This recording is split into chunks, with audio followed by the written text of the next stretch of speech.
कोल्हापूर जिल्ह्यातील भक्तांच्या मनात अढळ स्थान मिळवलेले बाळूमामा महाराज हे परमभक्त, साधे, निस्वार्थ आणि दयाळू संत म्हणून ओळखले जातात. बाळूमामा महाराजांना मेंढपाळांचे, शेतकऱ्यांचे आणि सामान्य जनतेचे आराध्य दैवत मानले जाते. त्यांचे संपूर्ण आयुष्य साधेपणाने, कष्टाने आणि भक्तीने भरलेले होते. ते नेहमी पांढरे वस्त्र, डोक्यावर फेटा, हातात काठी आणि कमंडलू घेऊन फिरत असत. त्यांच्यासोबत कायम मेंढ्यांचा कळप असे.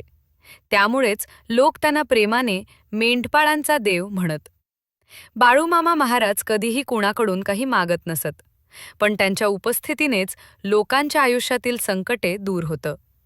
अनेक भक्त सांगतात की बाळूमामा जिथे थांबले तिथे दुष्काळ दूर गेला, पीक फुलले आणि घरात सुख शांती नांदली. ते माता महालक्ष्मी, कोल्हापूर अंबाबाई यांचे परमभक्त होते. त्यांच्या प्रत्येक कृतीत देवीवरील श्रद्धा दिसून येत असे.